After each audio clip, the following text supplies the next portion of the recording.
महाकाल शिव की महिमा अपरंपार है। उन्हें प्रसन्न करने के लिए किसी खास प्रयास या पूजा पाठ की जरूरत नहीं होती, बल्कि सच्ची श्रद्धा और पूरे मन से किया गया प्रयास आपको भोलेनाथ की कृपा का पात्र बना सकता है। शायद यही वजह है कि अपने भक्तों के लिए महाकाल ने काल तक को भस्म कर दिया था। ऐसी ही एक कथा मिलती है हमारे धार्मिक ग्रंथों में, जिसे हम आपके साथ शेयर कर रहे हैं। मान्यता है कि भक्तों का चरित्र पढ़ने और सुनने से भोलेनाथ की असीम कृपा और पुण्य की प्राप्ति होती है। तो आइए जानते हैं भक्त के प्रति महाकाल की अगाध आस्था की जिस कहानी का हम जिक्र कर रहे हैं, वह स्वयं भगवान कार्तिकेय ने संतों को सुनाई थी।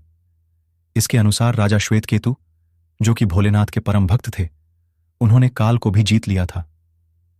राजा श्वेतकेतु सदाचारी, सत्यवादी, धर्म के मार्ग पर चलने वाले शूरवीर और प्रजापालक थे। वह अत्यंत ही निष्ठा और प्रेम भाव से प्रजा का पालन और अगाध आस्था और श्रद्धा भाव से शिव भक्ति करते थे। उनके इस भक्ति भाव से महाकाल अत्यंत प्रसन्न थे। उनकी कृपा से श्वेतकेतु के राज्य के लोग दुख, दरिद्रता, अकाल मृत्यु और महामारी से अछूते थे। एक दिन जब राजा श्वेतकेतु का जीवन काल समाप्त होने को था और वह भोलेनाथ की आराधना में लीन थे, तब चित्रगुप्त ने यमराज से कहा कि राजा श्वेतकेतु की आयु अब पूरी हो चुकी है, अब उनके प्राण हरने का समय है।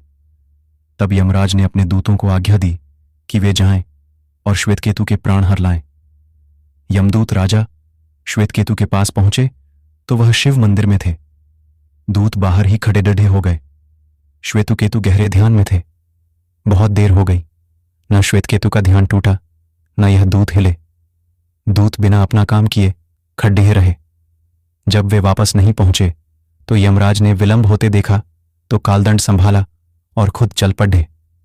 दूतों के आने में देरी होने के चलते यमराज स्वयं ही राजा श्वेतकेतु के प्राण हरने पहुंचे।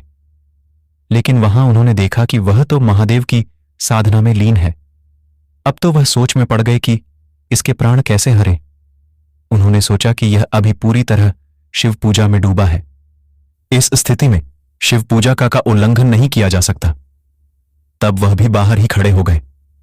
उधर जैसे ही काल को इसकी सूचना मिली तो उन्होंने तलवार निकाली और शिव मंदिर में जा घुसे।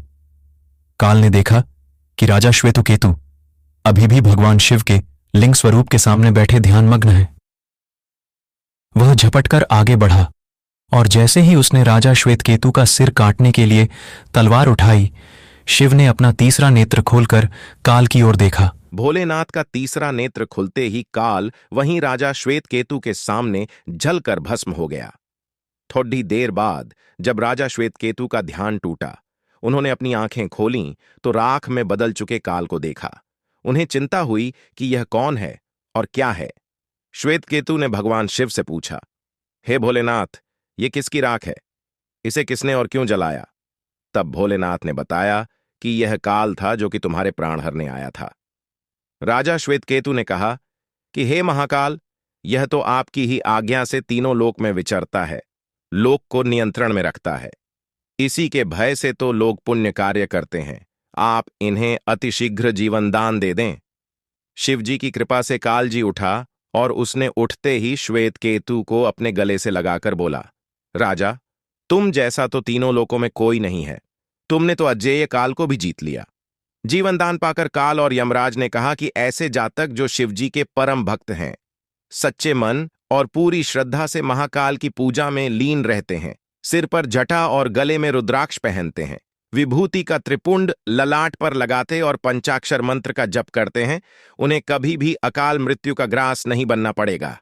कथा के अनुसार इस आशीर्वाद के बाद श्वेतकेतु ने लंबे समय तक राज किया और फिर महाकाल की कृपा पाकर उनमें ही विलीन हो गए।